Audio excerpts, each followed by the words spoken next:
भी नहीं है। तो अब भारत के जो वजीर आजम है मोदी साहब, उनकी प्रॉपर्टीज किस किस मुल्क में, जनाब उनकी प्रॉपर्टी दुनिया के किसी भी मुल्क में नहीं है, इवन भारत में भी नहीं है। जी हाँ जी, मोदी जो दुनिया की one of the biggest largest economies हैं, उनके वो वजीर आजम है। हम उन पे और भी निकलने वाला है, लेकिन बात बेसिकली ये है कि इन सारे लोगों को नरेंद्र मोदी से सीखना चाहिए, जिन्होंने गुजरात के वजीर आला और वजीर आजम भारत के होकर तोहफे नीलाम करवा के पैसे बच्चियों के स्कूलों पर लगाए। आम 2 वक्त की रोटी को तरसें और हुक्मरानों की दुबई में अरबों की खरबों की जायदादें निकल। कैसा मुल्क जो वसाइल से माला मार है, इतना मतलब हमारे पास वसाइल है, माला माल है हम, और फिर भी हमें IMF जैसे $1 अरब के लिए तिगनी का नाचना पड़े, और इसी गरीब मुल्क के हुक्मरानों के लिए बैरूने मुल्क अरबों खरबों डॉलर के असासे सामने आ जाएं। करीबन 17,000 पाकिस्तानी जो हैं उनके पास 23,000 रेजिडेंशियल प्रॉपर्टियां हैं जिनकी वर्थ $11 अरब है।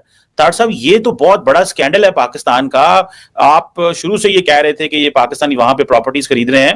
तार साहब, ये लूट खसूट का पैसा है या आपको लगता है कि ये इनकी जाती पैसा है और इन्होंने ये कहते हैं हमने डिक्लेयर भी किया हुआ है? टिपिकल जो मिडिल क्लास ज़हनियत नहीं होती है कि फिक्स डिपॉजिट करके रख दें, मुश्किल वक्त में काम आएगा, वहां से कोई थोड़ा बहुत मुनाफा। पता है कि जो भारत के वजीर आजम है मोदी साहब, उनकी प्रॉपर्टीज किस किस मुल्क में, आज मैं आपको भारत के वजीर आजम मोदी की प्रॉपर्टीज के हवाले से बताऊंगा। क्योंकि वो जो दुबई लीक्स हुई है, उसमें जो प्रॉपर्टी लीक्स है, उसमें बताया गया है कि दुनिया में जो सबसे ज्यादा शहरी किसी भी मुल्क के जिनकी दुबई में प्रॉपर्टीज है, उनका ताल्लुक भारत से है। तो अब भारत के जो वजीर आजम है मोदी साहब, उनकी प्रॉपर्टीज किस किस मुल्क में, जनाब उनकी प्रॉपर्टी दुनिया के किसी भी मुल्क में नहीं है, इवन भारत में भी नहीं है। जी हाँ जी, मोदी जो दुनिया की one of the biggest largest economies हैं, उनके वो वजीर आजम है। हम उन पे बहुत तनकीद करते हैं, उनकी जो इंतहा पसंदाना सोच है उसके हवाले से बहुत सारी बातें यहाँ पे की जा सकती हैं। मैं खुद भी तनकीद करता हूँ, दीगर लोग भी करते हैं, मैं उस तरफ नहीं जा रहा। मैं सिर्फ आपको मोदी की वर्थ बता रहा हूँ जो उनकी प्रॉपर्टीज हैं। उनकी दुबई तो छोड़ के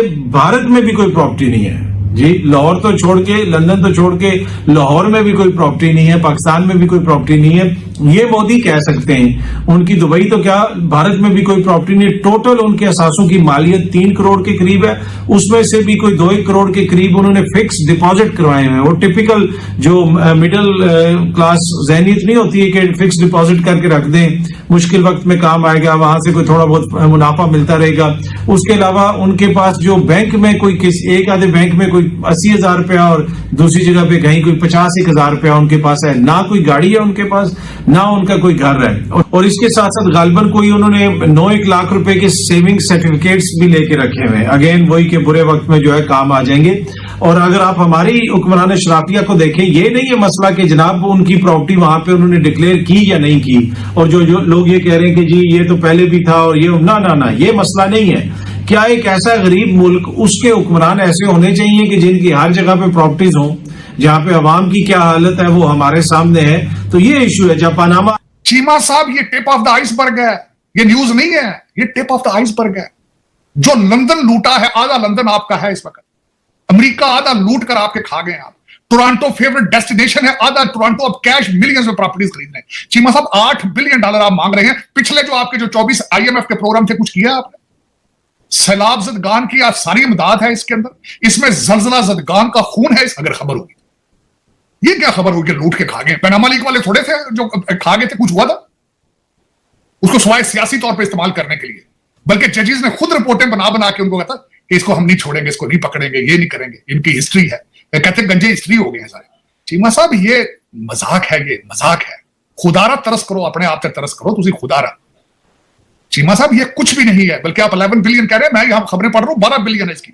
और ये तो सिर्फ अभी जो कुछ लोग जो बेनामी से प्रॉपर्टियां हैं, वो जो कमर्शियल प्रॉपर्टियां हैं, वो जो दूसरों के नामों पे, जो दूसरी कारपोरेशनों पे रजिस्टर करा के लिए, वो ये तो कुछ 30-35 बिलियन डॉलर का फ्रॉड है। और चीमा साहब, आपने 76 साल अपनी मां के कपड़े पाड़े हैं, एक दिन का नहीं हुआ ये काम। कल ख्वाजा आसफ ने कहा कि जनरल अयूब को कब्र से निकालकर उसको फांसी दो, वो ये उससे पहले का काम शुरू है। चीमा साहब, $2 बिलियन आपने 1950 में मांगा था अमेरिका से, $2 बिलियन, और उन्होंने आपको खैरात में पीनट्स डाली थी। 6 लाख थे या 10 लाख थे, मिलियन था। वो किधर गया? मैं गारंटी करता हूं वो भी नहीं पाकिस्तान पहुंचा होगा। चीमा साहब, आपके सैलाब जदगान के लिए एयर कंडीशन टेंट गए थे, वो भी सुना है मौलाना फजल किसी के पास पड़े हुए एयर कंडीशन टेंट भी सैलाब जदगान के। मैं बल्कि आज आपके प्रोग्राम के वसातत से 3-4 क्वेश्चन करना चाहूंगा, बड़ी शिद्दत से मुझे वो तंग कर रहे हैं। चीमा साहब, इस 125 बिलियन डॉलर के कर्जे आपकी कंट्री के ऊपर, यहां से कोई पाकिस्तानी जो हज और उमरा करता है उसकी कबूलियत का क्या पोजीशन है उसकी? कहते हैं कर्जा, अगर आपके ऊपर कर्जा हो तो हज और उमरा नहीं होता आपको। मैं तो रिलीजियस स्कॉलर नहीं हूं। चीमा साहब, मेरा दूसरा क्वेश्चन होगा, ये हराम के पैसे फ्रॉड से गवर्नमेंट के खर्चे पे हज और उमरा किया जा सकता है? जो मुल्क बैंकरप्ट हो, कर्जों में हो और सूद दे रहा हो उस कर्जे के ऊपर सूद दे